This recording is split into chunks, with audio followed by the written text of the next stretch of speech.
live from Channels Television. Reporting tonight, Anne Waodo.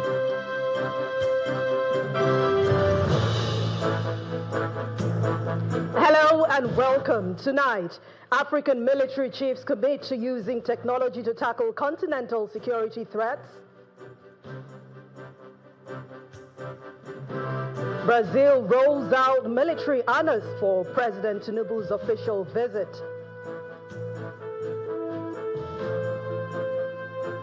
Ijaw Urobo leaders demand delineation report before voter registration.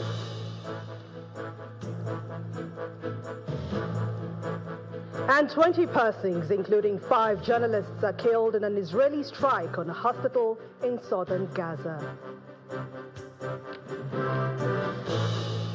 And on business, Nigeria Data Protection Commission issues commission regulator ultimatum, gives banks, insurers 21 days to fix data breaches. On sports news tonight, Petra Victober's professional tennis career ends at the US Open after her elimination in the first round by Diane Parry. And from Abuja, the nation's capital, People's Democratic Party zones its presidential ticket for the 2027 elections to the south.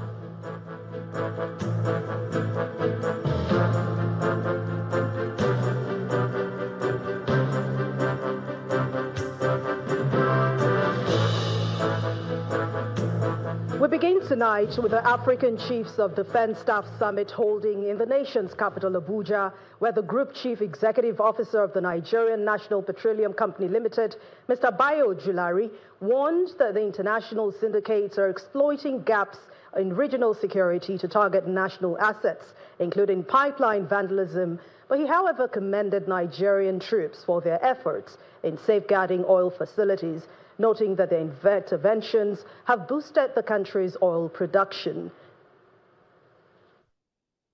Less possibilities. Your Excellencies, distinguished.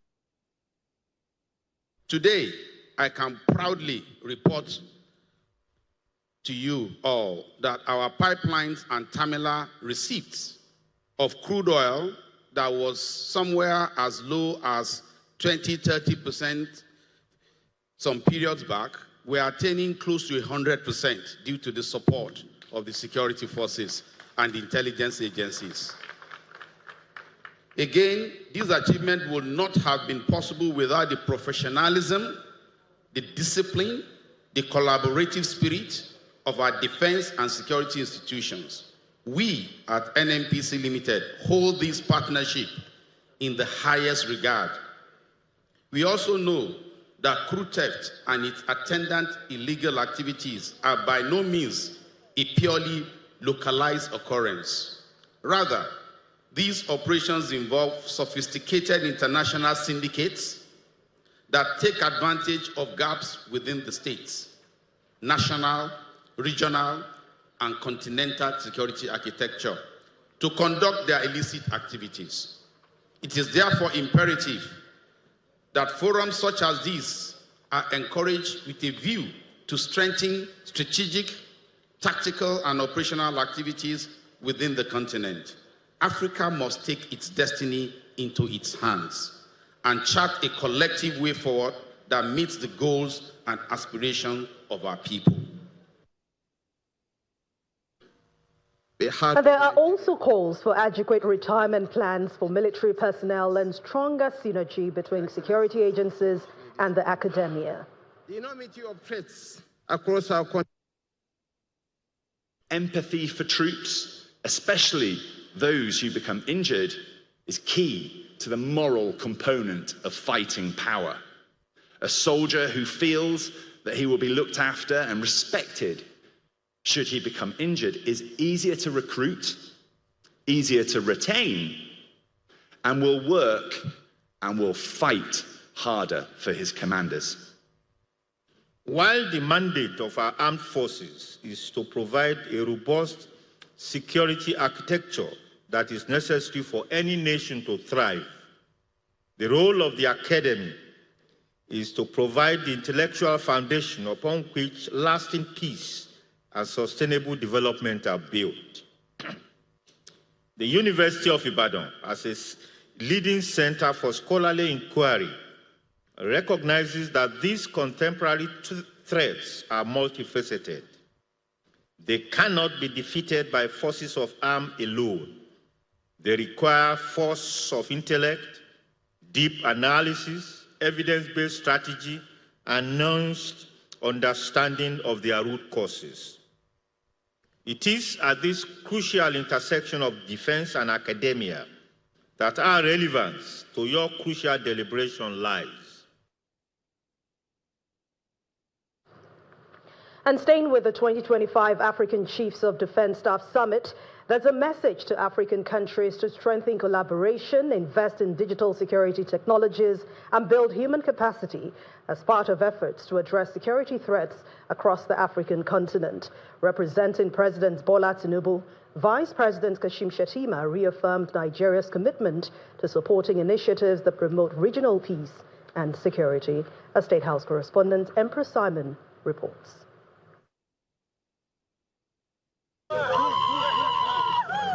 Africa faces existential threats from multifaceted security challenges, including armed political conflict, terrorism, militancy, sea piracy, and banditry. To combat these threats to regional peace and security on the continent, the Chiefs of Defense Staff and representatives of the armed forces from 54 African countries converge on Abuja, Nigeria's capital, for the maiden African Chiefs of Defense Staff Summit.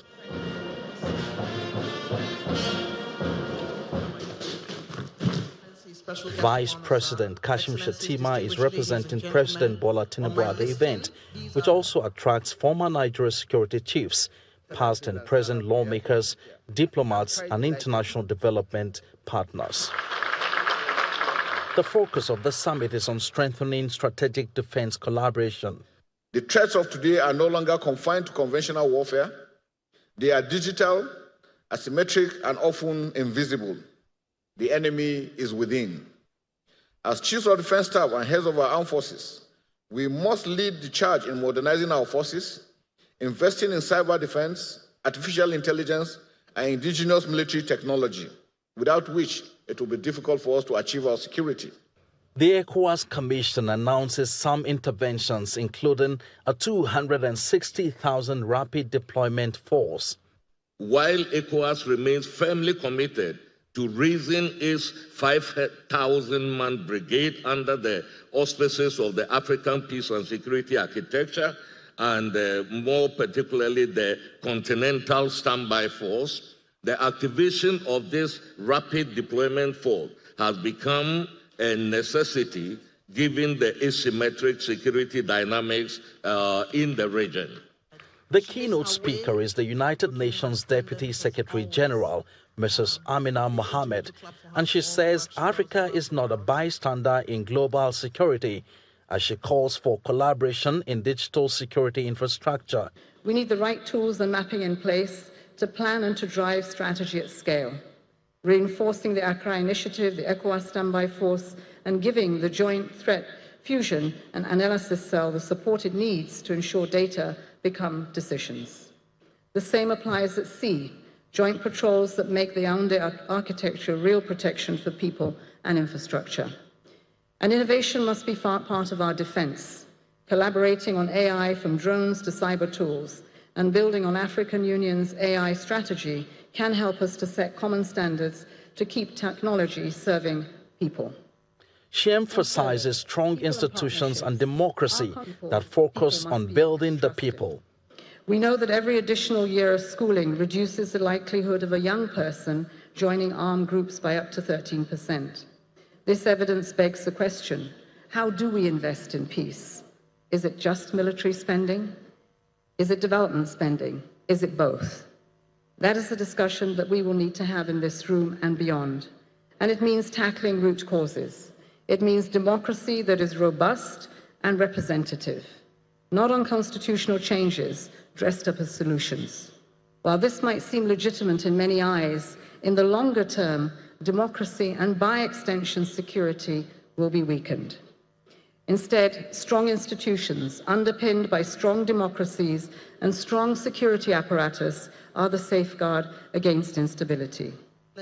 For Vice President Kashim Shettima, who is representing President Bola Tinubu at the event, Africa must stand united in fighting its common enemies.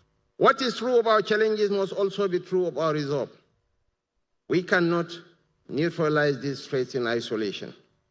This is the moment to reassess our military objectives in the collective aspirations to make Africa safe.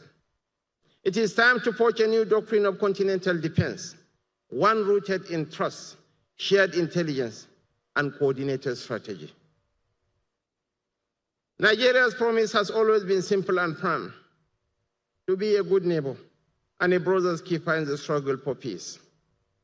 Our armed forces have stood shoulder to shoulder with our neighbors and far beyond in peacekeeping missions, counter-terrorism operations, and humanitarian endeavors. We hold no illusion. Security is the foundation upon which the edifice of progress must stand. Over the next 3 days, 5 panel sessions are expected to hold with different speakers who will address different areas of security, including border management and regional security in Africa, the imperative of strategic defense collaboration in combating terrorism, as well as leveraging artificial intelligence for regional security in Africa. From the Bola Ahmed Tinubu International Conference Center, Abuja, Emperor Simon, Channels Television News. And for the Minister of State for Defense, Mr. Bello Matawali, African security must be driven by African solutions. Our continent is facing serious and evolving security threats from terrorism and insurgency to cyber attack and maritime security. These challenges are complex, transnational, and increasingly asymmetric. Tackling them required not just national resilience, but also strong continental cooperation. Today, we take an important step forward. We affirm that Africa's security must be driven by African solutions, African leadership, and African unity. Nigeria has always played a leading role in promoting regional peace and stability.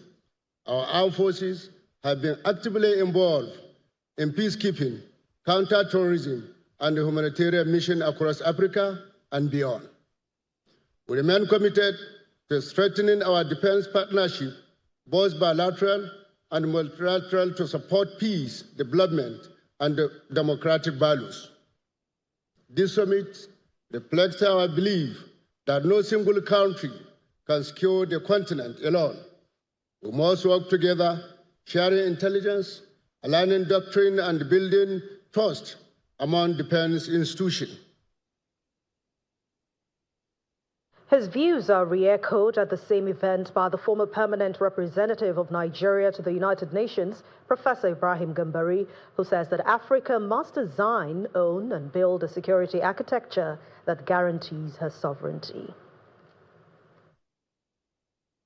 According to some research work done by the African Research Network for Regional and Global Governance, Innovation, with headquarters in Savannah Center for Diplomacy, Democracy and Development here in Abuja, there are now over 1,000 insurgency groups in Africa, and the number keeps rising. And the majority of our Regional Economic Commission are actually dealing with banditry and terrorism and other forms of insurgency.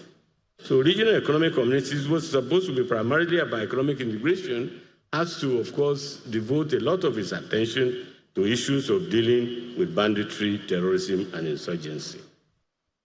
Let me conclude by expressing the strongest conviction that Africa's collective security can only be enhanced with active, practical, and proactive collaboration at the regional and continental levels.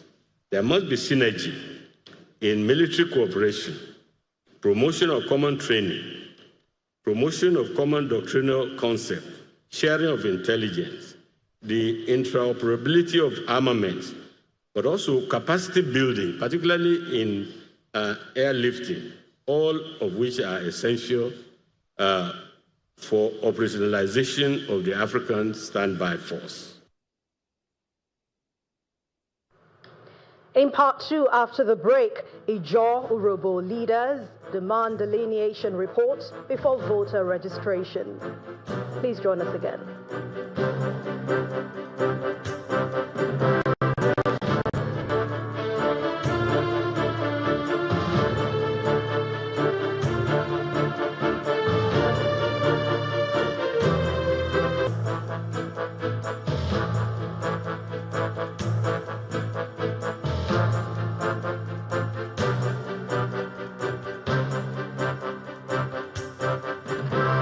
Welcome back. If you've just joined us, you're watching the news at 10 on Channels Television, broadcasting live from Lagos. A reminder of our main stories.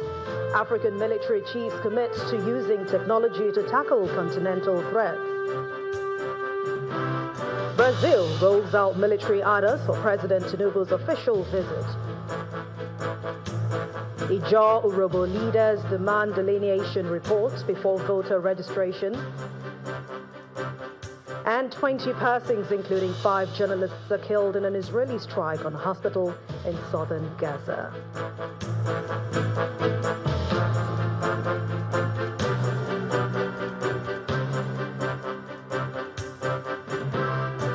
As the defense chiefs from across the continent continue their meeting in the nation's capital, Abuja, there are calls to find collective solutions as Africa continues to grapple with a complex mix of security threats, from terrorism and insurgency to piracy, banditry, and coups. This week, our foreign desk editor, Amarachi Ubani, in this background report, looks at why this conference is critical at this time and why Nigeria's role as host is particularly significant. Across Africa today, insecurity is evolving in scale and complexity. Insurgent groups like Boko Haram and Al-Shabaab, as well as the Islamic State affiliates in the Sahel, continue to wage deadly campaigns, uprooting millions of people from their homes. Banditry and kidnapping for ransom have widened the circle of fear, while piracy in the Gulf of Guinea still threatens maritime trade. On another front, a troubling wave of military coups in parts of West and Central Africa has weakened democratic institutions and raised concerns about long-term regional stability. The reality is stark. These threats are transnational, feeding off porous borders, fragile governance, and poverty. No country can stand alone. The threats have not only cost lives but also slowed down economic progress, displaced millions, and strained the fragile governance system. From 2020 to mid-2025, countries in Africa have seen blood, sweat, and tears, and the statistics are troubling. Brigadier General Malingi Numa. That is why the African Chiefs of Defense Conference in Abuja is crucial. Nigeria's hosting of this conference is no coincidence. As Africa's most populous nation and a country that has faced some of the continent's toughest battles against terrorism and insurgency, Nigeria's experience makes it a natural convener of such high-level dialogue. It offers an opportunity for military leaders to share intelligence, harmonize strategies, and reinforce continental cooperation in the face of growing insecurity. At stake is Africa's collective security and its future. For the continent's defense chiefs, the Abuja meeting is more than a conference. It's a call to action for unity, resilience, and peace. Amarachi Ubani, Channel Television News. And away from the summit, President Bola Tinubu has commenced his 2-day official visit to Brazil with official welcoming ceremony and full military honors, and warmly received by his host, President Luiz Inácio Lula da Silva, at the palace. President Tinubu and President Lula da Silva held expanded bilateral meetings attended by senior officials of both governments.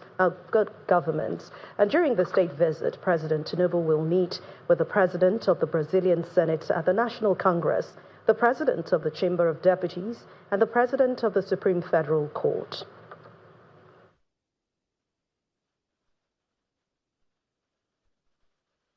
we've concluded on a number of issues, such as technology transfer.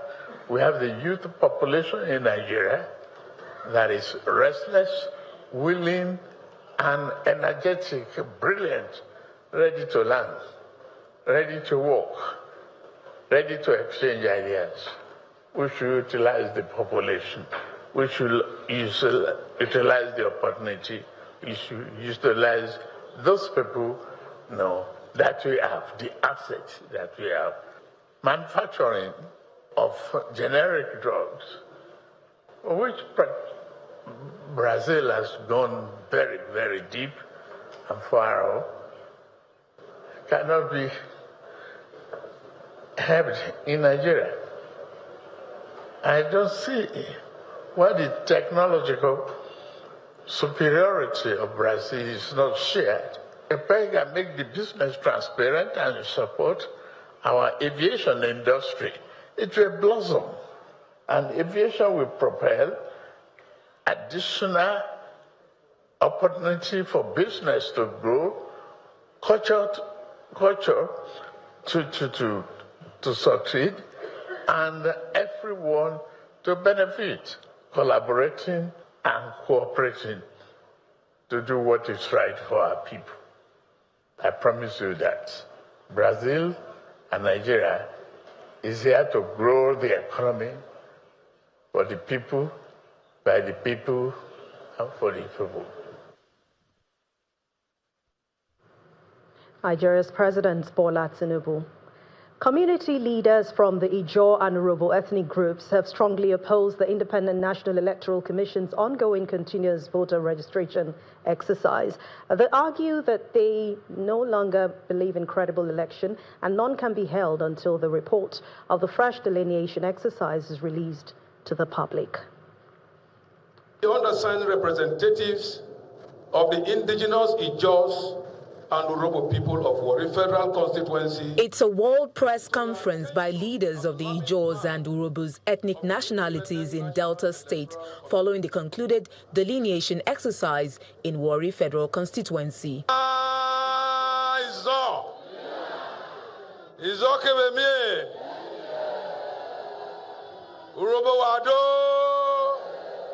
The groups raised serious concerns over the continuous voter registration as conducted by INEC, describing it as illegal and criminal. Their arguments stem from the fact that INEC is yet to release the substantive report on constituency delineation, which the Supreme Court had ordered.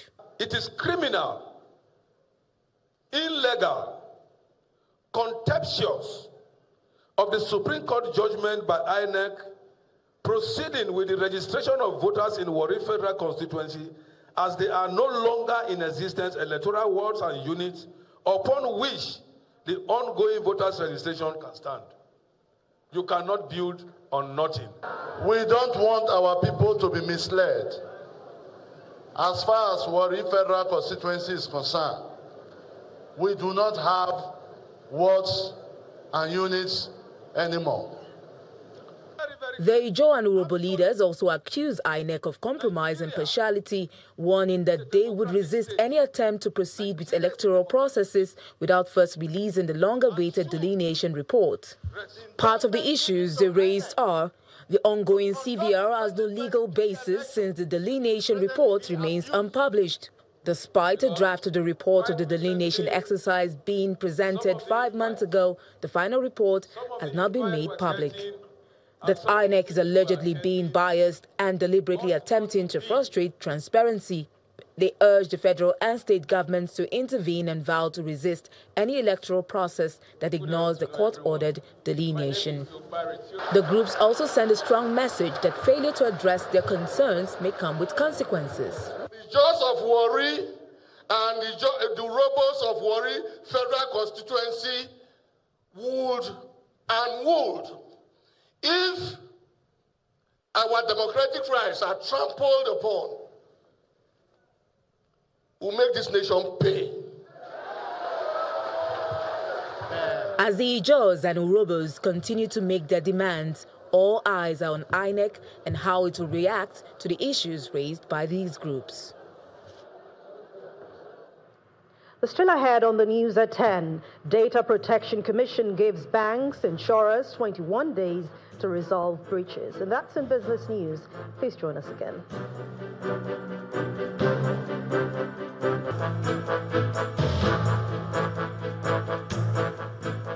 Welcome back. Let's head over to the nation's capital, Abuja now, where Victoria Longton is standing by to bring us more stories on the news at 10. Over to you, Victoria. Thank you, Anne. Now, ahead of the 2027 general election, Nigeria's main opposition party, the People's Democratic Party, has zoned its presidential ticket to the south.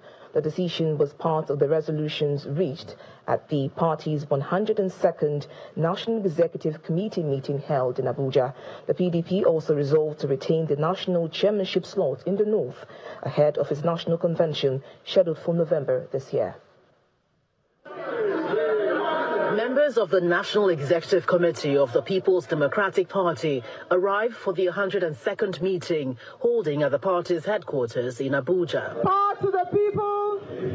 This meeting is taking place essentially to deliberate on key critical decisions ahead of the planned convention in November this year. The acting national chairman of the party sets the tone for the day's deliberations as he harps on the need for unity and courage to resist intimidation from the ruling party. I urge all to be inspired by the spirit of our founding fathers. We must protect our previous hard-fought democracy, challenging all anti-people policies and by resisting any form of intimidation from the APC, because we shouldn't expect them to play fair. The PDP is planning to hold its national elective convention in November this year, and the need to ensure the success of that convention resonates among members at this meeting. Meanwhile, the governor of Bauchi State warns against succumbing to what he describes as a plot to use security agents to cause disaffection among members ahead of the convention. We have had some remote information that some of our party leaders at the state level may be penetrated by security agencies so that they can cause disaffection. So please, we must remain united. The meeting then breaks into a technical session as journalists were excused from the hall. After about an hour, journalists were readmitted into the hall for a briefing on key decisions reached. NEC received and after extensive deliberations approved the report of the National Convention Zoning Committee, which recommended as follows: that the position of the national chairman having been retained in the northern region of the country, the presidential candidate of the party for the 2027 general election is thereby zoned to the southern region. Another critical decision also taken at this meeting is the confirmation of Mr. Damagun as the substantive national chairman of the PDP. I, Ambassador Umar Ilia Damagun, do solemnly swear. After the key decisions are taken, the PDP now appears poised for the task ahead, which include the successful conduct of the National Convention to elect principal officers of the PDP that will lead the party into the 2027 general election and beyond.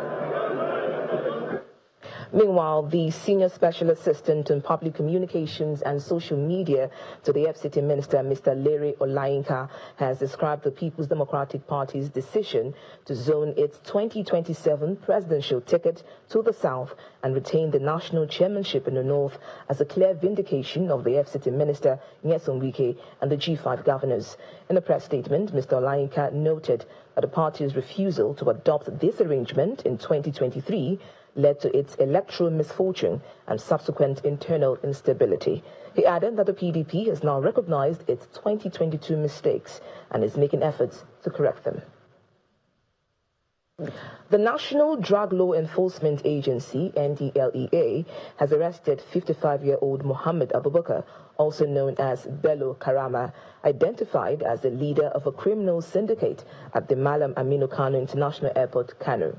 The group is accused of planting illicit substances in the luggage of 3 unsuspecting Nigerians currently detained in Saudi Arabia on drug trafficking allegations. Speaking at a news conference in Abuja, the agency's Director of Media and Advocacy, Mr. Femi Babafemi, said the victims, Mariam Abdullahi Aminu, and Mr. Abdul Hamid Sadiq, were traveling for the Lesser Hajj when syndicate members secretly checked in bags containing narcotics under their names. And that's it from the nation's capitals. Now back to Anne for the rest of the news at 10. Thank you very much, Victoria. And back here in Lagos, the Kiara Jollof Fest, organized by Kiara Rice Mills, brought together 8 finalists from across Nigeria in a keenly contested cook-off. While that competition ended with Team Akure clinching the top spot and winning a cash prize of 2 million naira. It's a battle of flavors at the grand finale of the Kiara Jollof Fest by Kiara Rice Mills. The finalists, 8 champions from Lagos, Warri, Onitsha, Benin, Akure, Oyeli, Port Harcourt and Owerri, have come together for the ultimate Jollof cook-off. Before the heat begins, chef coaches give final pep talks, then it's a 10-minute dash for the ingredients. Each contestant must grab everything they need to bring their masterpiece to life. The clock is set for 1 hour 30 minutes.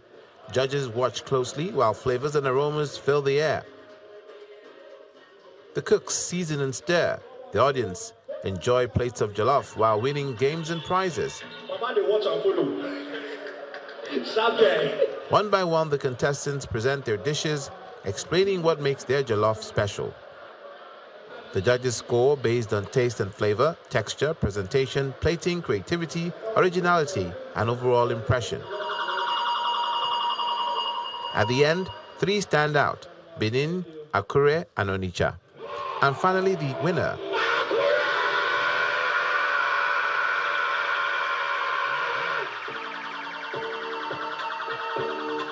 The champion claims a 2 million naira cash prize and bragging rights as Kiara Jollof Fest winner. After the competition, a press conference follows where the winner, judges and organizers share their thoughts on the festival. I do think it's very important that we preserve our culture. One of the best ways we can do that is through food. And I'm really excited that the Kiara Rice Mills did this. It's one of the most spectacular events I've been to, especially in terms of food competition. While we were tasting the food, we were looking for the taste and flavor, which is obviously the most important thing when you're tasting or checking out food. We're also looking for creativity, how well people prepare the meals, what extra spice did they add to that meal, and we're looking out for presentation, and we did find that amongst the contestants this evening.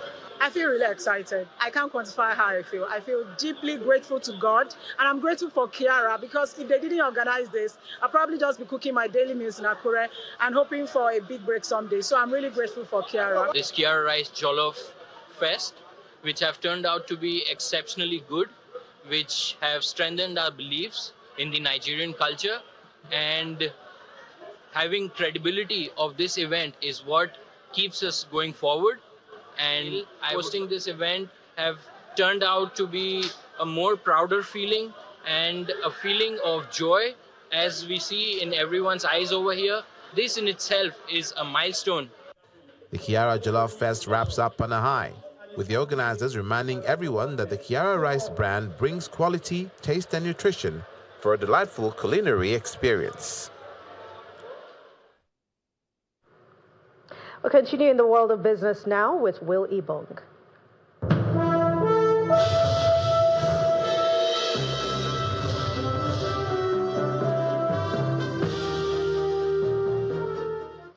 Thank you, Anne. The Nigeria Data Protection Commission, NDPC, has given banks, insurers, pension operators, and gaming firms 21 days to show compliance with the Data Protection Act 2023 or face sanctions. The NDPC directs affected organizations to submit 2024 audit returns, appoint data protection officers, outline security measures, and register as major data controllers or processors. The Commission warns that non-compliance could attract fines, enforcement orders, or prosecution. The data regulator stresses that the law aims to protect citizens' rights and boost trust in Nigeria's digital economy. And the federal government has approved a new debt strategy allowing Nigeria's debt to GDP ratio to rise to 60% by 2027 from 52.25% in 2024. The plan, developed by the Debt Management Office in collaboration with the World Bank and IMF, seeks to manage borrowing risk while sustaining growth. Targets include capping interest payments at 4.5% of GDP, keeping sovereign guarantees below 5%, and adjusting the debt mix to 55% domestic and 45% external. The government says this will deepen the bond market, but analysts warn that without higher revenues and forex stability, fiscal risk could rise. Now we're checking with the electricity regulator, which has handed over control of the Bayelsa electricity market to the state's power regulator, and this is in line with the amended Constitution and Electricity Act 2023, which allows states to manage their electricity markets. Port Harcourt Electricity Distribution Company has been directed to set up a new subsidiary for power distribution within Bayelsa to be licensed by the Bayelsa State Electricity Regulatory Agency. The full transfer must be completed by February 2026, making Bayelsa the latest state to assume control of its power markets after Lagos, Abia, Plateau, and Enugu.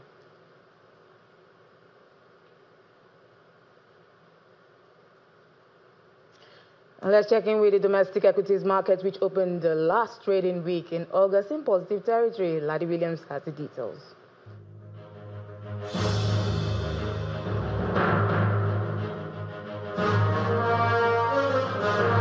Well, from a big 2.5% drop last week, the bulls begin the last trading week of August with a modest 31 basis point advance there. If you look at the all-share index, 141,000 still holds 0.31%. That's for the all-share index. And the market cap, that's sitting at 89.49 trillion naira now. Let's look at the sectoral performance. We see the insurance sector, sustained its upward trajectory. We saw gains in most of the tickers there, like Regal Insurance, Veritas Capital, NEM Insurance there, adding to the share prices, 3.81%. But it's not what we're used to. Before now, this used to go up about over 8, 9%, but now it's weaker, but it's still a big gain there, 3.81%. Consumer goods, 0.29% up, and we see the banking sector at 1.12% advance. So financial services looking good, with the likes of GTCO and Stanbic also adding to their share price. So even with that, big drop, last week, the month of August remains in the green, and we see the Fugas there, GTCO leading their top trades and also leading the tier 1 banks with a 2.18% advance there. So allowing the bulls to start this week.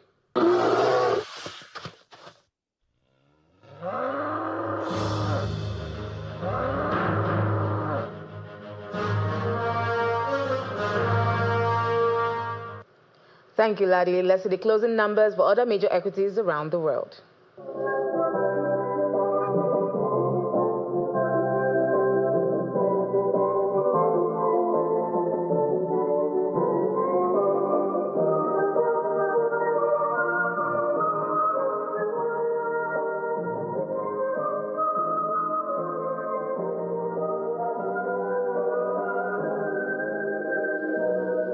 And that's business news. Is back to Anne for the rest of the news at 10.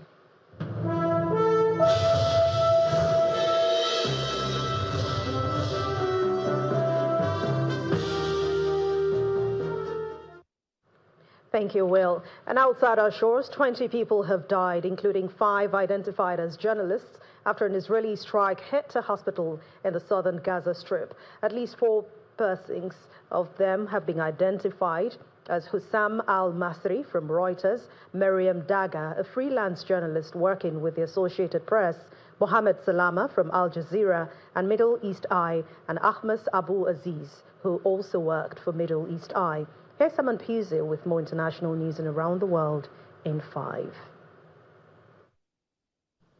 Good evening and welcome to the Channel Studios here in London with your international news around the world in 5. At least 19 people, including 4 journalists working for the international media, are reported to have been killed in an airstrike on a hospital in southern Gaza. Several people were killed in an initial strike and others in a second, which happened as rescuers attended the scene.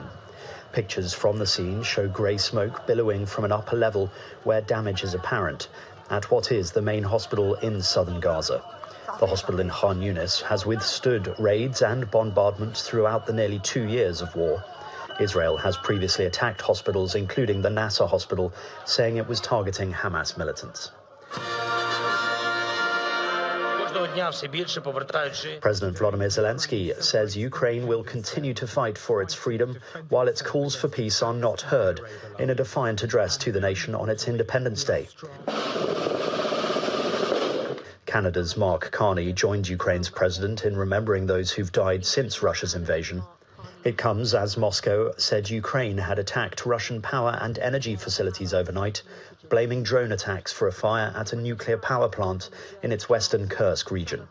Russia and Ukraine both also confirmed a prisoner swap had taken place, with 146 soldiers on each side being exchanged.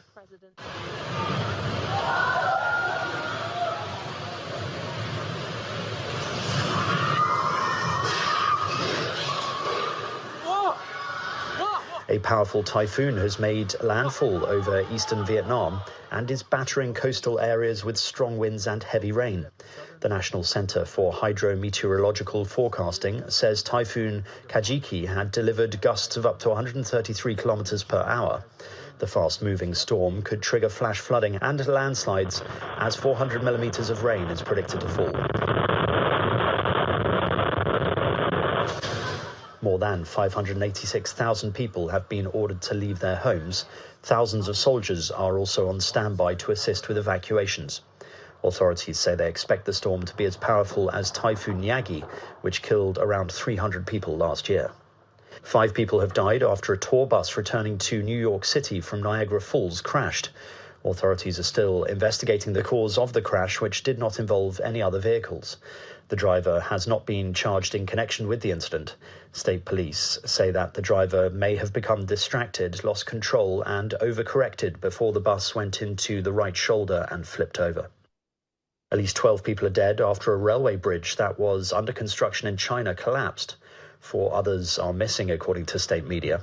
16 workers were on the bridge in Qinghai province when a steel cable snapped during a tensioning operation at roughly 3 a.m. on Friday.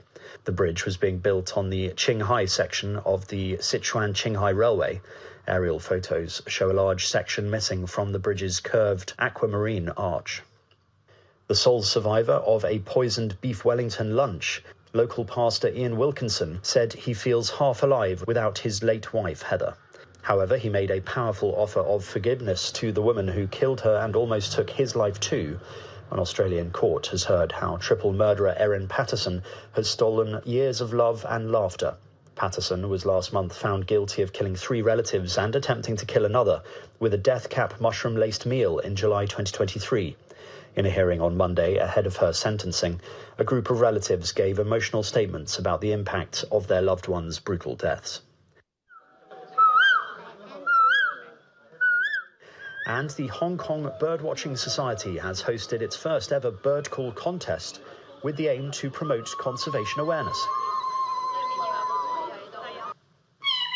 It saw bird fanatics dress up and take to the stage to mimic rhythmic calls of the cole, Asian barred owlet, chestnut-winged cockatoo and more. The top prize went to Bob Chan for his impression of a Eurasian tree sparrow. More than 580 types of bird species have been recorded in Hong Kong. And that's your international news around the world in 5. Now back to the Channel studios in Lagos.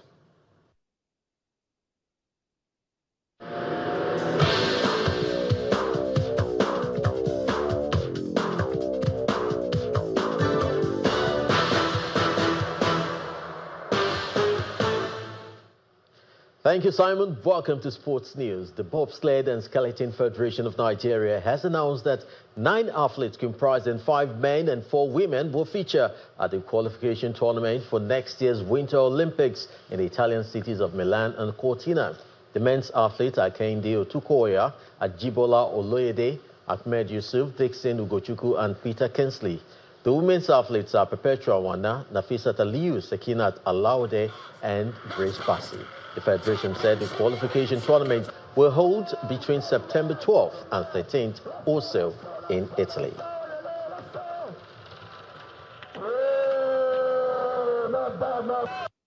Why are we doing these trials here? Is to bring it closer to the people so that they can understand that you don't need to be in an area with snow before you can do the sports. We are going for the World Push Championships in Cortina in Italy in September. Then we are also going to do races in Germany and Switzerland between November and December. Then in January, if we have the chance, then we can also go to the North American circuit before the final list for the Olympic will be. That sports is back to you, Anne.